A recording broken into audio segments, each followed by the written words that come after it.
할렐루야. 예수 그리스도 이름으로 하나님 말씀 증거하겠습니다. 우리 다 같이 요한계시록 16장 1절부터 9절까지 말씀을 다 같이 찾겠습니다. 요한계시록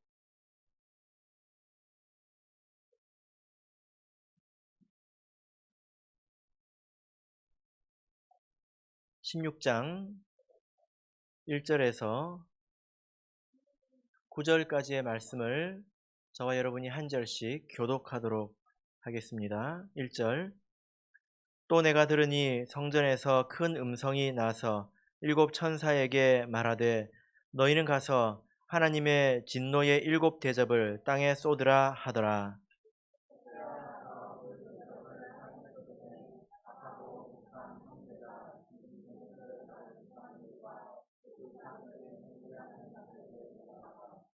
둘째가 그 대접을 바다에 쏟음에 바다가 곧 죽은 자의 피같이 되니 바다 가운데 모든 생물이 죽더라.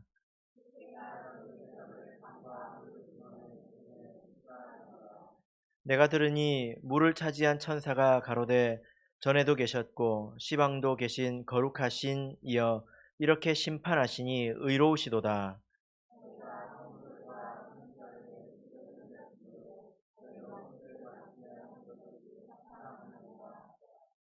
또 내가 들으니 제단이 말하기를 그러하다.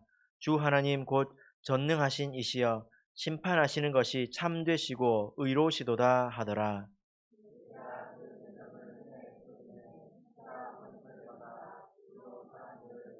같이 읽겠습니다. 사람들이 크게 태움에 태워진지라 이 재앙들을 행하는 권세를 가지신 하나님의 이름을 회방하며 또 회개하여 영광을 주께 돌리지 아니하더라. 아멘.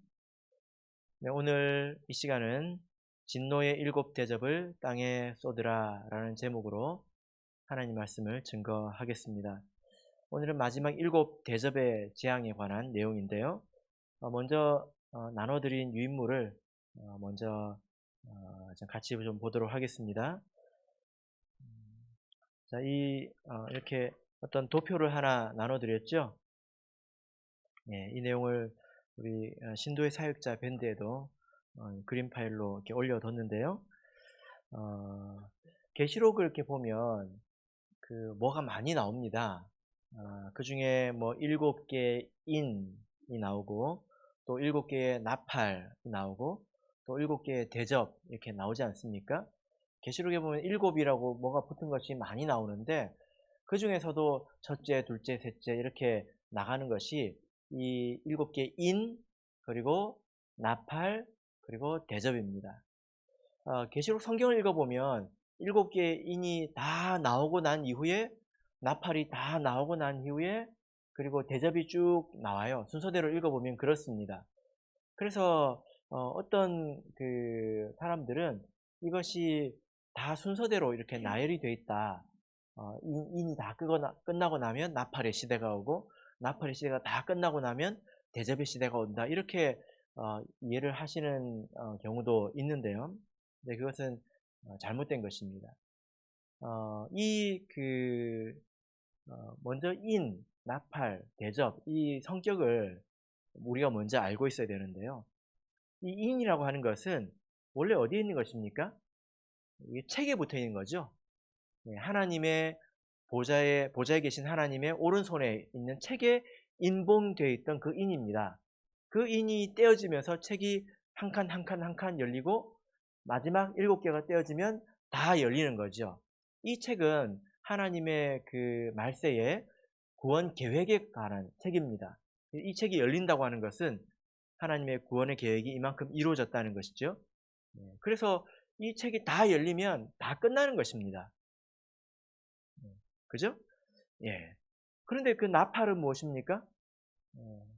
나팔은 언제 나팔 봅니까? 뭔가 이렇게 주의를 끌고자 할 때, 그죠? 성경 안에서 보면 나팔은 주의를 끌고자 할 때, 그래서 이것은 경고하는 것입니다. 소극적으로 하나님께서 진노하시는 것이 바로 이 나팔이죠. 기억하십니까? 다섯 번째 그 인 안에 이 나팔이 들어있는데요. 조금 이따가 다시 한번 말씀드리겠지만 이 첫 번째부터 네 번째 나팔은 이 자연계가 3분의 1씩 침을 받는다. 이런 내용이었습니다. 그리고 5, 6, 7 나팔은 화가 있으리로다. 이런 것이었죠. 그래서 5, 6, 7 나팔은 땅에 거하는 자들에 대한 재앙, 또 이것은 경고, 심판이었습니다. 예.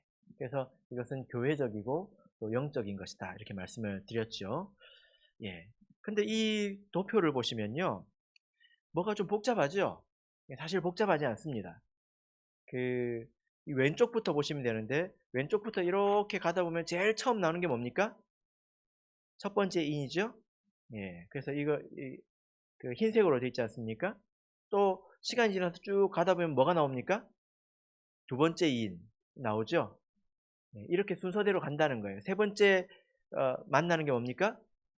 세 번째 인, 그 다음에 네 번째 인, 그 다음에 다섯 번째 인, 다섯 번째 인이 딱 떼어지죠? 다섯 번째 인이 딱 떼어지면 여섯 번째 인이 떼어지기 전에 뭐가 나옵니까? 네, 나팔이 나와요.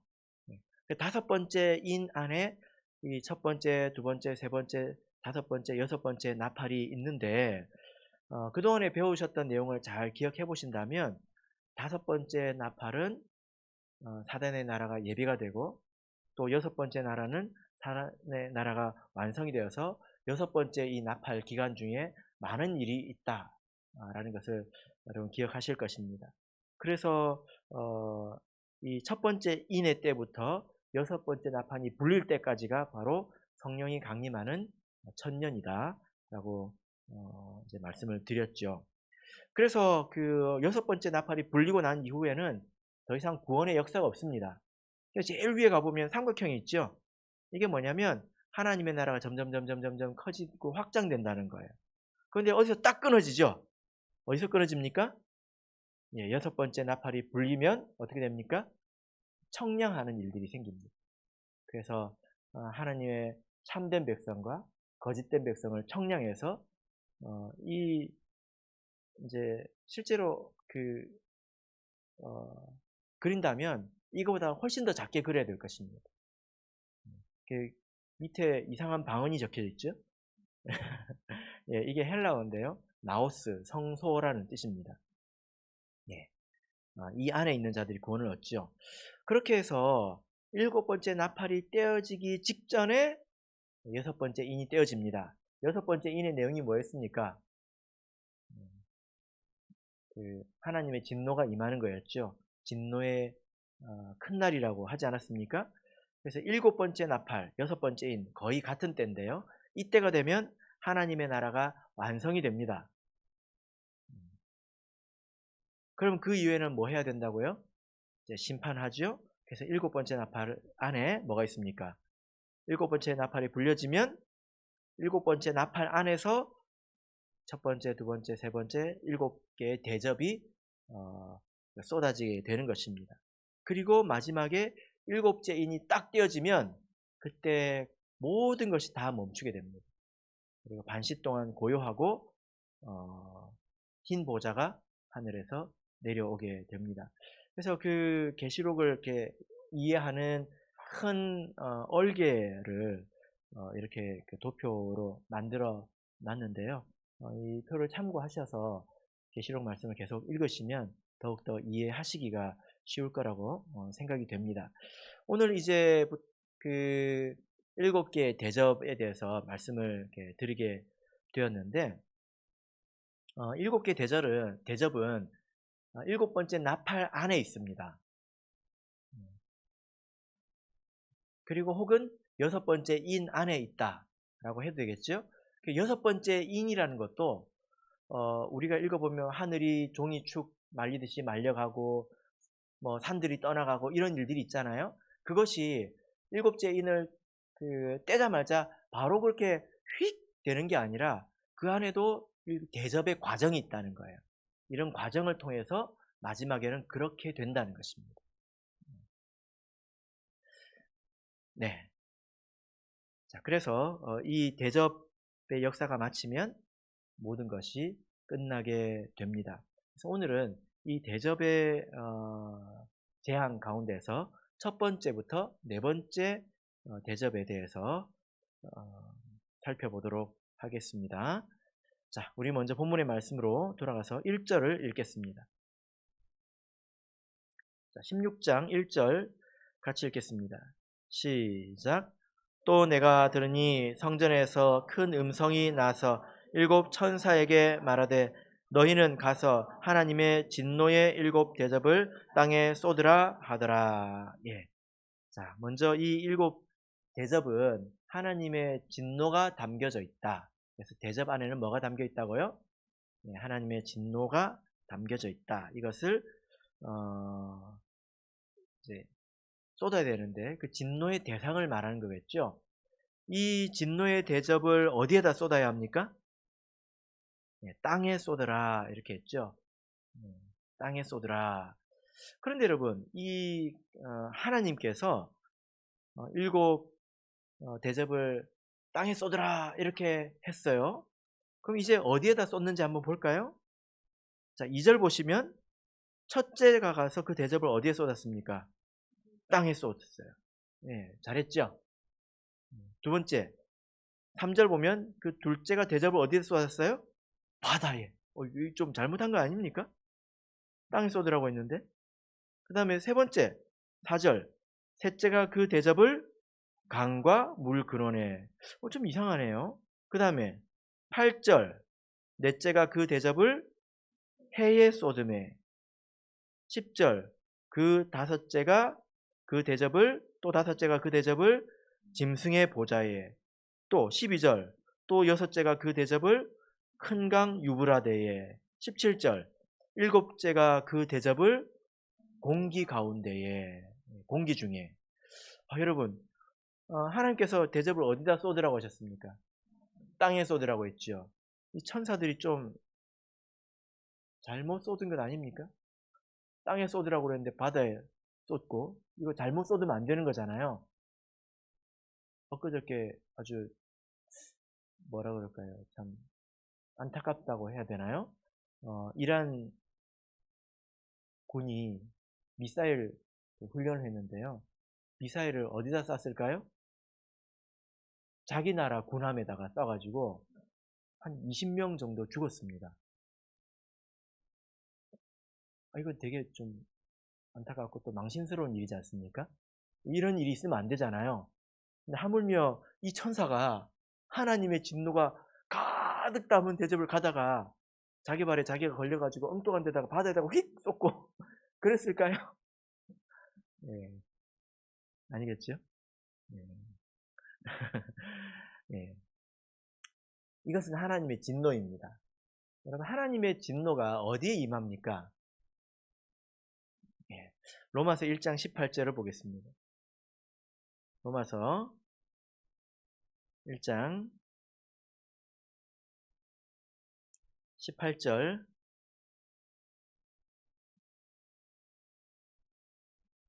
읽겠습니다. 네, 로마서 1장 18절 같이 읽겠습니다. 시작. 하나님의 진노가 불의로 진리를 막는 사람들의 모든 경건치 않음과 불의에 대하여 하늘로 쫓아 나타나나니. 예. 여기 보면 하나님의 진노의 대상이 무엇입니까? 바로 사람입니다. 사람. 어떤 사람입니까? 불의로 진리를 막는 사람. 그리고 그들의 불경건함. 그러니까 하나님의 그 진노의 대상은 애꿎은 땅이 아니에요. 땅이라고 하는 것은 우리 사람들이 하기 나름 아닙니까? 그죠? 콩 심으면 콩이 나고 팥을 심으면 팥이 날 뿐이지 땅이 무슨 잘못이 있습니까? 그래서 이 말씀을 우리가 이해할 때 잘 이해해야 된다라는 것입니다. 계시록 8장 13절을 보겠습니다. 요한계시록 8장 13절. 자, 읽겠습니다. 시작. 내가 또 보고 들으니 공중에 날아가는 독수리가 큰 소리로 이르되 땅에 거하는 자들에게 화가 있으리로다. 이외에도 세 천사의 불 나팔 소리를 인함이로다 하더라. 예. 이 말씀은 우리가 여러 번 읽었죠? 예. 이 그 세 천사가 불 나팔 소리는 다섯 번째, 여섯 번째, 일곱 번째 천사의 그 나팔을 말합니다. 근데 이 나팔은 뭐라고 했습니까? 땅에 거하는 자들에게 대해서 화를 선포하는 것입니다. 재앙이에요. 그죠? 예. 그런데 아까 우리가 그 이 대접에 대해서 일곱 대접은 몇 번째 나팔에 속해 있다고 했습니까? 예, 일곱 번째 나팔 표 보십시오. 표 보시면 어, 지금 그 인의 색깔은 검은색이고요. 나팔의 색깔은 파란 줄로 그었습니다. 그죠? 그래서 구분하시라고 이렇게 칼라로 이렇게 드렸습니다. 그 다음에 대접은 뭔가 심각하니까 빨간색으로 되어 있죠. 근데 이 대접에 싹 모여 있잖아요. 근데 어디 밑에 있습니까? 예, 7나팔, 일곱 번째 나팔이잖아요. 일곱 번째 나팔의 성격이 뭐냐면 이것은 땅에 거하는 자들에게 화가 있다는 거예요. 재앙이 있다는 거예요. 저주가 있다는 것입니다. 그래서 이 대접도 그럼 어디 쏟아야 됩니까? 당연히 이 땅에 거하는 자들에게 쏟아야 되겠죠. 그래서 이 여기서 하나님께서 일곱 천사에게 땅에 쏟으라 한 것은 그 대상이 바로 땅에 거하는 자들이라는 것을 가리키는 것입니다. 여러분 땅에 거하는 자들이 누구입니까? 주택에 사는 자들이지요. 아파트에 사는 사람들 아니잖아요. 그죠? 예. 이 정도 농담은 여유롭게 이제 받아들일 수준이 되셨군요. 예. 땅에 거하는 자들이 누구입니까? 우리가 찾아봤지만 한 번 더 보겠습니다. 계시록 13장 12절에서 14절을 보겠습니다. 요한계시록 13장 12절에서 14절 읽겠습니다. 시작. 저가 먼저 나온 짐승의 모든 권세를 그 앞에서 행하고 땅과 땅에 거하는 자들로 처음 짐승에게 경배하게 하니 곧 죽게 되었던 상처가 나은 자니라. 큰 이적을 행하되 심지어 사람들 앞에서 불이 하늘로부터 땅에 내려오게 하고 짐승 앞에서 받은 바 이적을 행함으로 땅에 거하는 자들을 미혹하며 땅에 거하는 자들에게 이르기를 칼에 상하였다가 살아난 짐승을 위하여 우상을 만들라 하더라. 예. 여기 보면 땅에 거하는 자들이 나오는데 이 땅에 거하는 자들은 진짜 땅을 밟고 사는 사람들을 말하는 게 아닙니다. 세상에 땅을 밟지 않고 사는 사람들이 어디 있습니까? 이 사람들은 영적으로 짐승에게 경배하는 자들, 우상을 숭배하는 자들, 그죠? 예. 그리고 미혹된 자들을 말하는 것입니다. 그리고 조금 더 우리가 표현해 보자면 세속적인 사람들이죠. 세상에 속해 있고 하나님께 속하지 않은 그런 사람들을 말하는 것입니다. 땅에 거하는 자들과 반대되는 개념이 있었죠. 그 무엇입니까? 하늘에 거하는 자들. 하늘에 거하는 자들은 48층 아파트에 거하는 사람들이 아니라 참 성도를 말하는 것이었습니다.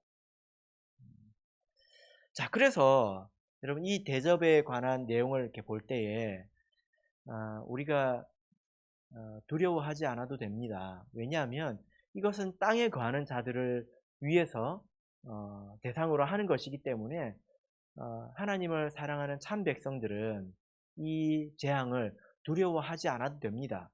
방주 안에 있는 사람들이 물을 두려워합니까? 홍수를 두려워합니까? 그렇지 않죠? 예, 그런 것처럼 참 성도들에게 이 재앙은 임하지 않습니다. 자, 그러면 이제 다시 본문으로 돌아가서요. 그 내용에 대해서 보도록 하겠습니다. 자, 먼저 2절을 읽겠습니다. 16장 2절 읽겠습니다. 시작. 첫째가 가서 그 대접을 땅에 쏟음에 악하고 독한 헌대가 짐승의 표를 받은 사람들과 그 우상에게 경배하는 자들에게 나더라. 예. 여기 첫 번째 대접을 드디어 쏟았는데 어떤 일이 일어났습니까? 악하고 독한 헌대가 짐승의 표를 받은 사람과 그 우상에게 경배하는 자들에게 이렇게 나타났다. 예. 여러분 여기서 그 대접을 쏟았다라고 말을 하잖아요. 쏟았다. 어, 이 쏟았다라는 말은 그 원어로 보면 에케오라고 되어 있는데 우리가 자주 쓰는 표현입니다. 한글로 주로 어떤 곳에 쓰냐면 성령을 부어주셨다라고 할 때 이 단어를 써요. 하나님께서 성령을 부어주셨다 할 때는 어떤 것을 뜻한다고 했죠? 예, 충만하게 주신다는 거예요. 컵은 이만큼인데 컵은 이만큼인데 이만한 주전자를 들고 와가지고 주시는 것을 의미합니다. 그래서 하나님께서 우리에게 성령을 주실 때는 성령을 부어주신다고 했고 혹은 성령의 침례라고 했죠. 그죠? 성령 가운데 우리에게 성령을 주시는 게 아니라 우리를 성령 속에 푹 담그는 것처럼 충만하게 주신다는 거예요. 이건 되게 풍성하게 주신다는 뜻입니다. 그럴 때 이 단어를 씁니다. 에케오. 그런데 여기 보면 하나님이 성령만 충만하게 부어주시는 것이 아니라 대접의 재앙도 부어주십니다. 쏟아버리십니다. 이것은 하나님께서 이 땅에 베푸는 이 진노, 이 심판이 충분하다는 거예요. 다 덮을 만큼, 이 세상을 다 덮을 만큼 충분하다는 것을 뜻합니다. 오늘 이 말씀을 그리고 또 보니까 첫 번째 이 대접의 대상이 또 땅이지 않습니까? 그래서 우리가 이 일곱 대접을 일곱 나팔하고 비교해 볼 수 있어요. 이게 다르지만 좀 비슷한 성격이 있거든요. 왜냐하면 두 개 다 심판이기 때문에. 나팔은 부분적인 심판, 그리고 경고, 그 다음에 대접은 전면적인 그런 재앙입니다. 8장 7절을 보겠습니다. 비교를 해보겠습니다. 계시록 8장 7절 같이 읽겠습니다. 시작. 첫째 천사가 나팔을 부니 피 섞인 우박과 불이 나서 땅에 쏟아지매 땅의 3분의 1이 타서 사위고 수목의 3분의 1도 타서 사위고 각종 푸른 풀도 타서 사위더라. 예, 여기 보니까 첫 번째 천사가 나팔을 불 때 땅에 쏟아졌습니다. 그리고 땅의 3분의 1이 탔다 이렇게 말씀을 하고 있죠. 그죠? 대상이 동일하다는 거예요. 또 두 번째, 세 번째, 네 번째를 봐도 이 나팔과 이 대접은 뭔가 평행하게 이동하는 것을 볼 수가 있습니다. 이 땅은 이 나팔은 자연계에 주시는 하나님의 재앙이라고 그때 말씀을 드렸는데요. 이것은 간접적인 거죠. 자연을 훼손하면 그 속에 사는 사람들이 고통을 받습니다. 그죠? 네. 그죠? 네. 그래서 이것을 간접적이라고 하는 거예요. 그런데 이 땅을 심판할 때도 전체적으로 심판한 것이 아니라 3분의 1을 심판했기 때문에 이것은 부분적인 것입니다. 이것은 굉장한 경고이죠. 조심하라는 것입니다. 잘못에 대한 심판이기도 하지만 그리고 이건 아주 심한 경고이죠. 그런데 오늘 이 대접에 가서 보니까 3분의 1 이런 표현이 없습니다. 네, 그죠? 그래서 이 대접은 전면적이라는 거예요. 그리고 나팔은 땅을 통해서 사람들에게 고통을 주었는데 이 대접은 바로 사람에게 오지 않습니까? 그래서 이것은 직접적입니다. 이해되시죠? 나팔은 간접적이고 부분적이다.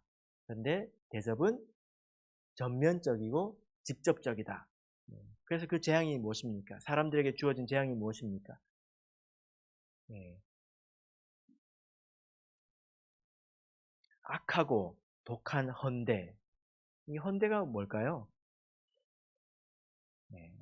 이게 어, 이게 성경을 통해서 쭉 거슬러 올라가 보면 이게 욥이 당했던 것입니다. 욥이 당했던 것입니다. 그 구약 성경에서는 그게 악창이라고 이렇게 나와 있고요. 또 신약에 와서 누가 당했을까요? 이게 나사로가 당했던 거예요. 그 개들이 와가지고 그 헌대를 할 거라 하잖아요. 그래서 이 헌대라는 단어를 이렇게 보면 이것이 종기를 말하기도 하고 종양을 말하기도 하고 또 깊은 상처를 말하기도 합니다. 원인이 무엇이든지 간에 이렇게 피부로 이렇게 드러난 것을 이렇게 말하죠. 그러니까 이것은 무엇을 말하냐면 세상에서 가장 비천하고 고통스러운 상태를 말하는 것입니다. 네, 여러분 지금 멀쩡하시죠? 혹시 이렇게 욥처럼 고난을 당해 보신 적 있으십니까? 기왓장으로 이렇게 막 긁어 보신 적 있으신가요? 네. 욥이 이것을 당했고 나사로가 이것을 당했습니다. 성경에서 욥과 나사로는 무엇을 말합니까? 이 세상에서 가장 낮은 위치에 있는 사람을 말하는 거잖아요. 그죠? 이게 그 첫 번째 대접부터 쏟아지는 사람들에게 임하는 그런 재앙이다라는 것입니다. 그리고 이 재앙을 무엇과 또 비교할 수 있냐면 이스라엘 백성이 출애굽할 때에 그 애굽에 재앙이 내렸죠. 그 중에 6번째 재앙이 바로 이 독종의 재앙이죠. 그렇습니다. 출애굽기 9장에 있습니다. 그런데 여기 보면 뭐라고 표현하고 있냐면 악하고 독한 헌대라고 말하고 있습니다. 나사로는 그냥 헌대라고 이야기하고 있지 악하고 독하다는 말을 쓰지 않았어요. 그보다 더 형편이 나쁘다는 것입니다. 이 사람들은 하나님을 배반해가지고 잘 먹고 잘 살려고 이렇게 배반을 했지만 결국에는 도리어 이렇게 굉장히 고통스러운 그런 상태에 처하게 되지 않습니까? 이것이 바로 그들에게 임하는 재앙입니다. 자, 3절을 읽겠습니다. 요한계시록 16장 3절 두 번째 재앙을 보도록 하겠습니다. 자, 읽겠습니다. 시작. 둘째가 그 대접을 바다에 쏟음에 바다가 곧 죽은 자의 피같이 되니 바다 가운데 모든 생물이 죽더라. 예. 여기 보면 여기도 곧 그 전면적이다. 이것을 알 수 있죠. 모든 생물이 죽었다. 그러면 우리가 8장으로 가서 나팔을 한번 보도록 하겠습니다. 8장 8절을 보시면 8장 8절 9절을 읽어보겠습니다. 시작. 둘째 천사가 나팔을 보니 불붙는 큰 산과 같은 것이 바다에 던지우매 바다의 3분의 1이 피가 되고 바다 가운데 생명 가진 피조물들의 3분의 1이 죽고 배들의 3분의 1이 깨어지더라. 예, 여기 보니까 바다가 또 해를 입었는데 그 3분의 1이 이제 죽게 되었습니다. 그런데 이 나팔의 시대 와서는 이것이 전면적으로 그래서 모든 생물들이 다 죽게 되는 것을 우리가 알 수 있습니다. 자, 이제 4절로 넘어가겠습니다. 4절 읽겠습니다. 시작. 셋째가 그 대접을 강과 물 근원에 쏟음에 피가 되더라. 예. 세 번째 재앙은 어디에 내리는 것입니까? 강과 물의 근원이라고 말씀을 하고 있습니다. 이것은 어떤 재앙과 비슷한가요? 출애굽할 때 애굽에 내렸던 재앙과 비교해 보자면 몇 번째 재앙과 비슷합니까? 예, 첫 번째 물들이 피가 되는 그런 재앙을 베풀었죠. 출애굽기 7장에 있는데요. 우리가 요즘 그 물이 굉장히 풍족한 비교적 풍족하지 않습니까?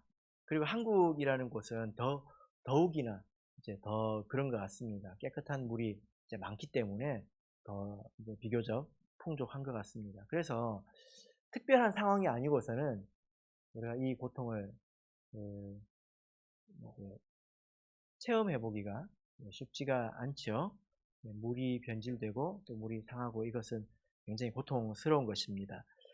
자, 5절에서 7절을 읽어보겠습니다. 여기 보면 부가적인 내용이 나옵니다. 5절에서 7절 읽겠습니다. 시작.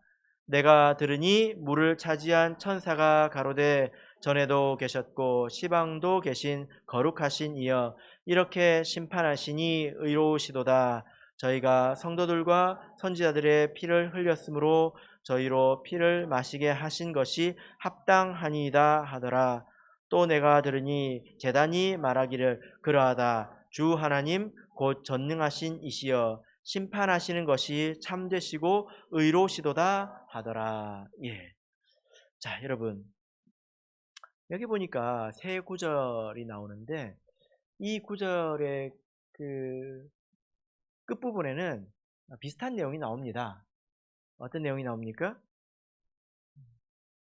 5절 보면 이렇게 심판하시니 의로우시도다. 하나님께서 하시는 심판이 공정하다는 것입니다. 의롭다는 것은 공정하다는 뜻이거든요. 그 다음에 6절 보면 저희로 피를 마시게 하신 것이 합당하니이다. 이렇게 저주를 내리는 것이 합당하다라는 거예요. 그 다음에 7절 보면 뭐라고 되어 있습니까? 심판하시는 것이 참되시고 의로우시도다. 이렇게 말씀을 하고 있습니다. 그러니까 내용이 다 같죠. 하나님께서 이렇게 심판하시는 것, 이것이 정당하다는 뜻입니다. 정당하다는 뜻입니다. 이걸 이렇게 보니까 우리가 15장에서 배웠던 그 내용이 생각이 납니다. 15장에서 보면 지난 시간에 우리가 이걸 다뤘었죠. 불이 섞인 유리 바다에 있는 자들이 모세의 노래를 부르면서 찬양을 했는데 그 찬양 내용이 무엇입니까? 하나님의 심판이 합당하다 이 내용이었잖아요.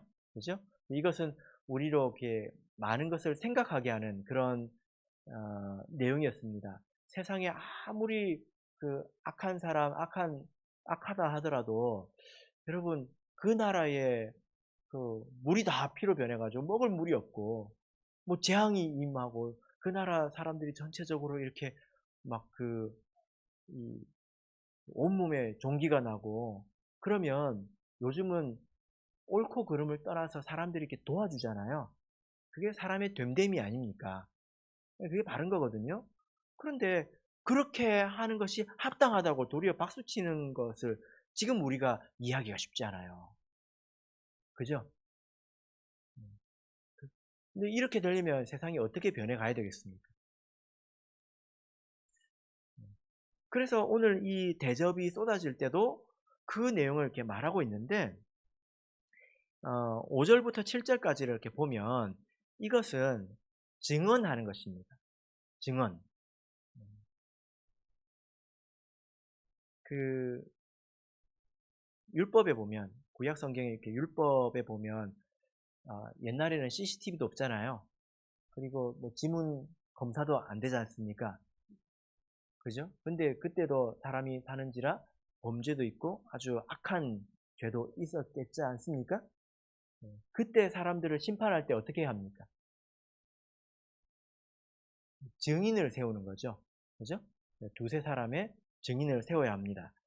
반드시 증인이 있어야 심판을 할 수 있습니다. 신명기 19장을 보겠습니다.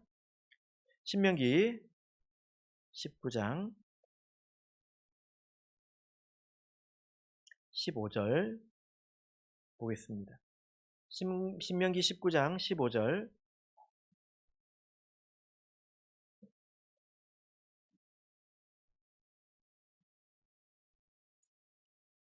신명기 19장 15절 읽겠습니다. 시작.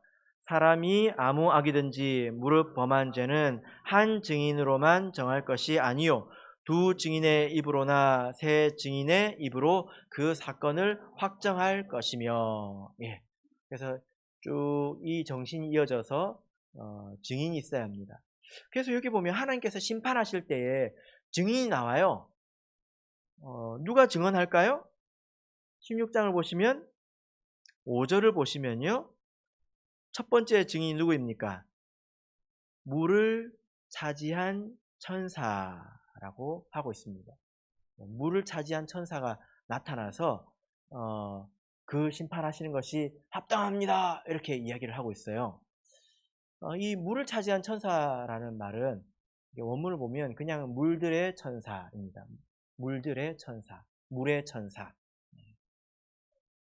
그러니까 뭔가 이 천사는 물을 관장하고 있는 그런 천사겠죠. 그죠? 근데 계시록 안에서 이 물이라고 하는 것은 뭐 성경에서 그런 그 정신이 있는데요. 그런 게 의미가 있는데 맥락이 있습니다. 물이라고 하는 것은 해갈하게 하는 거죠. 시원하게 하는 거지 않습니까? 그죠? 예. 그래서 사마리아 여인에게 예수님께서 우물물을 달라고 하니까 여인이 왜 나한테 물을 달라고 합니까? 내가 누군 줄 알았으면 내가 너에게 생수를 주었으리라. 이렇게 이야기를 하잖아요. 그것은 H2O, 물을 말하는 게 아니라 이것은 우리 영혼과 마음에 대해서 해갈하게 하는 것을 말합니다. 그래서 계시록 안에서는 그런 관점에서 물이 이렇게 두 개로 나뉘는데요. 첫 번째는 하나님께서 주시는 생명수가 나옵니다. 계시록을 쭉 읽어보면 하나님이 주시는 생명수가 나오고요. 두 번째는 안 좋은 물이 나오는데 17장을 보시면 17장 1절을 보시면 한번 읽어볼까요? 읽겠습니다. 시작. 또 7 대접을 가진 7 천사 중 하나가 와서 내게 말하여 가로되 이리 오라. 많은 물 위에 안 큰 음녀에 받을 심판을 내게 보이리라. 큰 음녀가 어디 위에 앉아 있습니까? 많은 물 위에 앉아 있죠. 그죠? 근데 이 물은 뭘 말할까요? 15절을 보면 15절 읽겠습니다. 시작. 또 천사가 내게 말하되 내게 본 바 음녀에 앉은 물은 백성과 무리와 열국과 방언들이니라. 그래서 여기서 말하는 물은 그런 이제 특정한 우리가 마시는 그런 물을 말하는 게 아니라 이런 것입니다. 하나님께서 이 세상을 지으셨습니다. 그런데 사람들이 하나님이 지으신 세상을 자기의 정욕을 채우기 위해서 사용한다는 거예요. 하나님으로 우리가 해갈해야 되는데, 만족을 얻어야 되는데 세상을 통해서 만족을 하려고 한다는 거예요. 그런 관점에서 세상을 물이라고 하는 것입니다. 그래서 하나님께서 우리 사람들에게 천사를 통해서 좋은 것들을 허락하셨는데, 그죠? 천사가 와서 배달을 해서 우리에게 주겠죠. 그런데 사람들은 그걸 가지고 사치하고 향락하고, 그럼 그 천사가 그걸 가지고 뭘 하는지 볼 거 아니에요. 그죠? 배달 온 천사가 볼 거 아닙니까? 하나님께서 이렇게 베풀어 주셨는데 이 사람들이 이러고 있네? 그 천사들이 가서 증언하는 것입니다. 이해가 되십니까? 야고보서 5장 3절을 보겠습니다.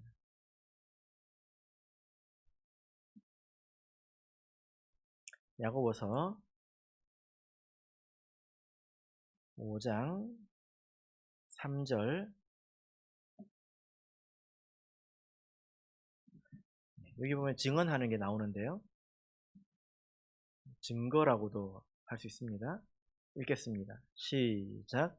너희 금과 은은 녹이 슬었으니 이 녹이 너희에게 증거가 되며 불같이 너희 살을 먹으리라. 너희가 말세에 재물을 쌓았도다. 자, 여러분 여기 보면 심판하는데 증거품이 발견이 됐습니다. 이런 거를 요즘 말로 뭐라고 하는지 아십니까? 빼박이라고 합니다. 빼박. 빼박이 뭡니까? 뺄 수도 없고 박을 수도 없는 확실한 증거가 뭡니까? 빼박이죠. 근데 빼박이 나왔습니다. 이게 뭡니까? 금과 은의 녹이 쓸었다는 거예요. 이게 뭘 말합니까? 하나님께서 사람에게 이 금은은 어떤 소유를 이렇게 상징하는 것인데 이것을 이렇게 베풀어 주셨을 때는 이것을 선하게 쓰고 잘 사용하라는 뜻으로 주신 거겠죠? 근데 이걸 가지고 잘 쓰지 않고 자기 만족을 위해서 이렇게 치부했다는 거예요. 쌓아뒀다는 겁니다. 그걸 보고 썩을지언정 내가 이걸 가지고 남을 돕지는 않으리라. 원래 금은 녹슬지 않습니다. 얼마나 많으면 금이 녹슬었겠습니까? 여러분 이렇게 바꿔보십시오. 너희 입지 않은 옷이 좀이 먹었으니 입지 않은 옷이 증거가 되며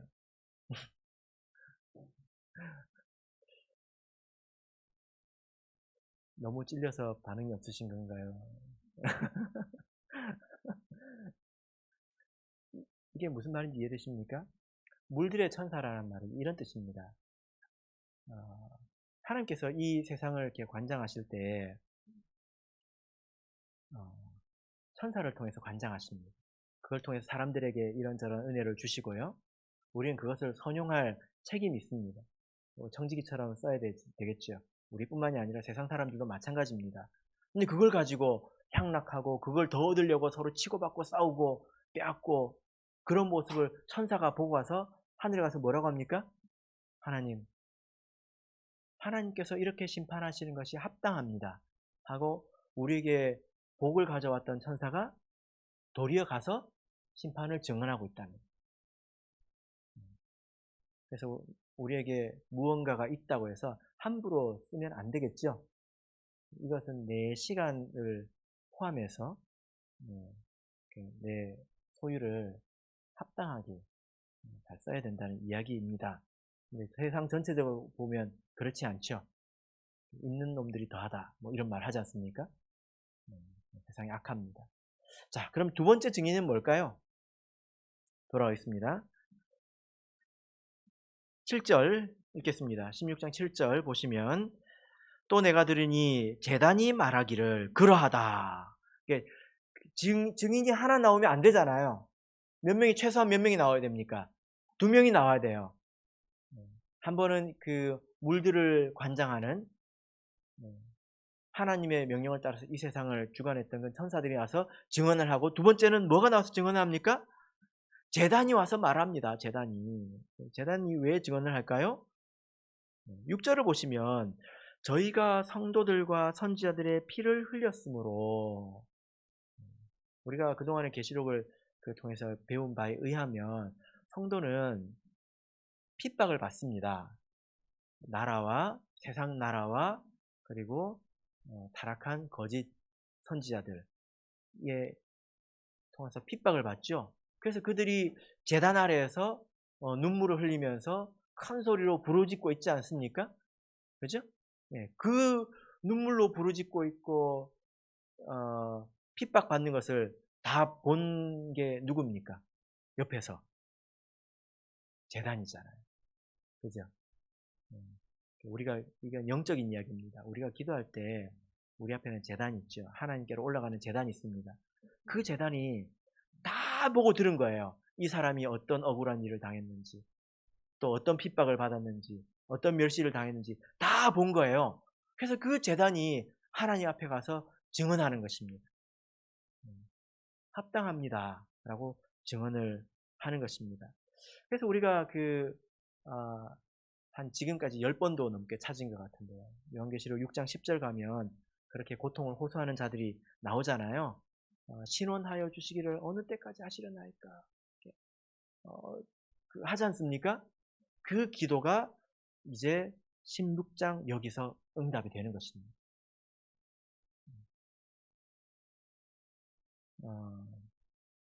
여러분, 그래서 하나님이 다스리는 세계에 불변의 진리가 있는데, 갈라디아서 6장 7절을 보면요, 사람이 무엇으로 심든지 그대로 거두리라는 것입니다. 여러분, 내가 가진 시간, 또 내가 가진 소유로 어떻게 우리가 살고 있습니까? 그리고 내가 아무리 억울한 일을 당하고 고통스러운 일을 당했다 하더라도 여러분, 하나님이 절대 모르지 않습니다. 내가 잊어버려도 하나님이 잊어버리지 않습니다. 왜냐하면 하나님은 공의로운 재판장이시기 때문에 하나도 잊어버리지 않습니다. 때로는 우리가 이렇게 시험에 들 수도 있습니다.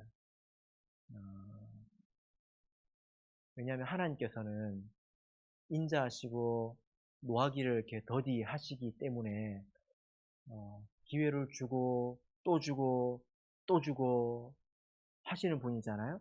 그러다 보니까 하나님께서 공의로우신 분이 아니다 이런 생각을 하기도 합니다. 근데 그게 시험에 드는 거예요. 구약 성경에 보면 선지자도 그렇게 시험에 들지 않았습니까? 하박국이 뭐라고 그랬습니까? 하박국서를 보겠습니다. 하박국 선지자가 얼마나 낙심했으면 이런 말을 했을까? 여러분 한번 생각을 해보십시오. 하박국 1장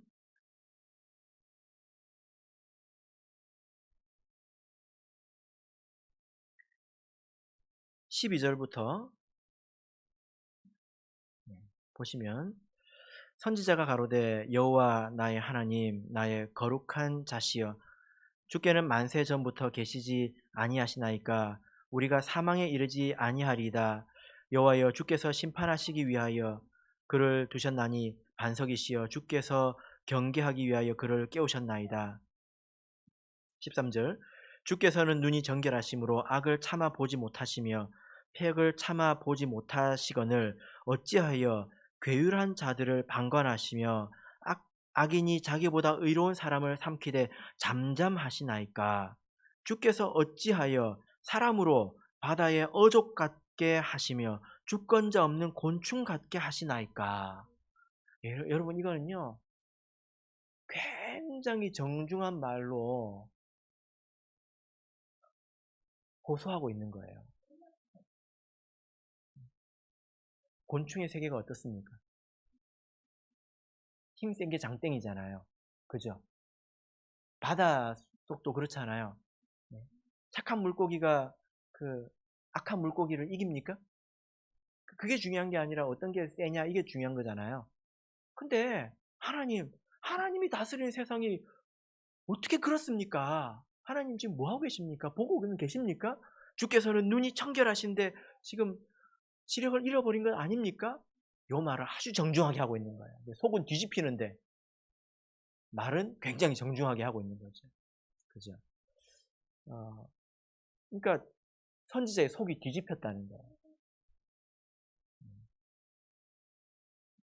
이러다가 어떤 사람도 생기냐면 베드로 같은 사람이 생깁니다. 로마 군병들이 예수님 앞에 왔을 때 베드로가 어떻게 했습니까? 어떻게 악이 예수님을 잡지?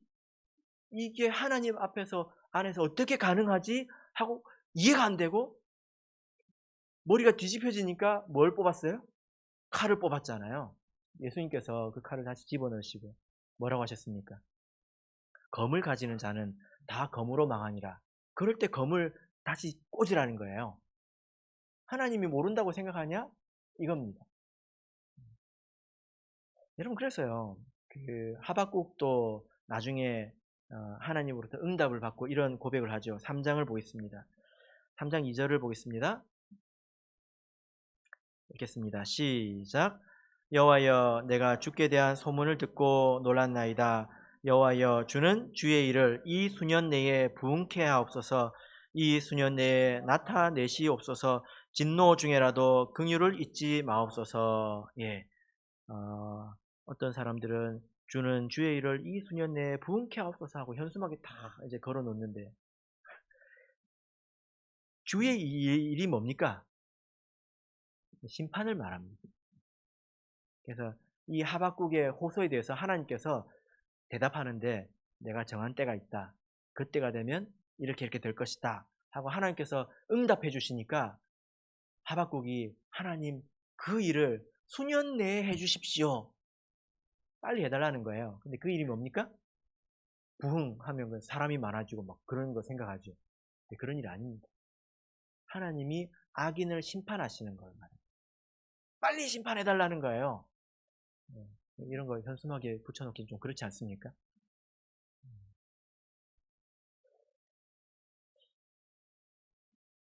예.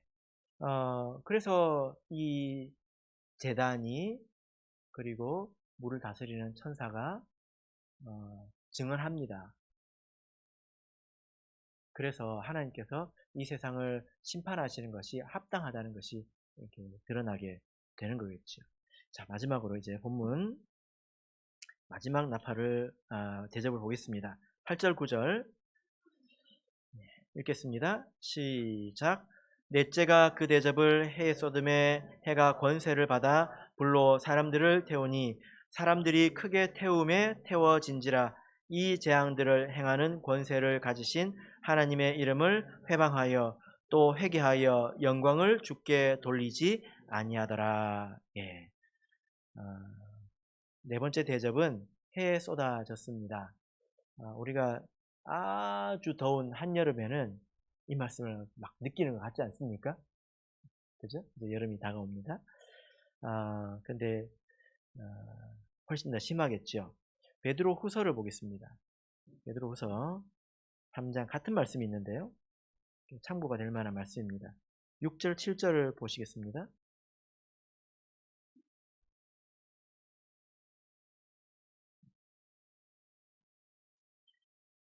자, 베드로 후서 3장 6절 7절 읽겠습니다. 시작. 이로 말미암아 그때 세상은 물의 넘침으로 멸망하였으되 이제 하늘과 땅은 그 동일한 말씀으로 불사르기 위하여 간수하신 바 되어 경건치 아니한 사람들의 심판과 멸망의 날까지 보존하여 두신 것이니라. 예. 이전에 노아의 홍수 때는 세상이 물로 심판을 받았지만 마지막에는 어떻게 된다고요? 불사르기 위하여 마지막 심판은 불로 이루어진다는 것입니다. 그러니까 지금은 방주를 지으면 안 되겠죠. 방주는 물을 견디는 것이지 불을 견디는 것은 아니지 않습니까? 예. 그리고 12절을 보시면 그때 어떻게 이제 불로 하느냐. 12절 읽겠습니다. 시작. 하나님의 날이 임하기를 바라보고 간절히 사모하라. 그날에 하늘이 불에 타서 풀어지고 체질이 뜨거운 불에 녹아지려니와. 예, 여기 보면 하늘이 불에 타서 파괴된다는 것입니다. 하늘이 불에 타서 파괴된다는 것입니다. 이것은 예언적인 것이죠. 그죠? 불에 타서 파괴됩니다. 태양에 의해서. 그 다음에 그 체질이 뜨거운 불에 녹아지려니와. 체질이라는 말이 그 성경을 이렇게 통해서 보면 그 뜻이 뭐냐면 기본 물질 그리고 근본 원리. 이 체질이라는 단어가 그 바울 사도가 이야기한 초등 학문이라는 단어로 이렇게 아주 기본적인 이치 이걸 말합니다. 세상을 보면 세상은 뭐 원소, 원자 뭐 이런 것들로 이루어져 있고 그런 것들이 아주 기초적인 법칙에 의해서 서로 이렇게 연결되어서 세상을 이루고 있지 않습니까? 그런 것들이 다 깨진다는 거예요. 그런 공식들이 다 깨진다는 것입니다. 그럼 이 세상은 더 이상 그 존속하기가 힘들어지겠죠. 아주 고통스러울 것입니다. 물도 없는 데다가 이렇게 불에 타면 아주 고통스럽겠죠. 이제 결론 맺겠습니다. 첫 번째부터 네 번째 대접은 하나님의 진노이고 이것은 땅에 거하는 자들에게 있는 것입니다. 하나님은 만홀히 여기심을 받지 않기 때문에 대가를 치를 사람들은 치르게 될 것입니다. 그러나 우리가 이것을 두려워할 필요가 있을까요? 네, 하나님 안에 있는 자들은 이 재앙을 받지 않습니다. 그래서 우리가 이런 말씀을 이렇게 배울 때에 내가 빨리 믿지 않는 나의 가족이나 그리고 내 이웃 이들을 빨리 전도해야 되겠다. 그들은 지금 심판을 점점 쌓아 나가고 있는 것 아닙니까? 우리가 그런 마음을 가지고 이 말씀을 읽어야 될 것입니다. 받아먹기는 저와 여러분이 이 말씀으로 더욱더 경계하시기를 바랍니다.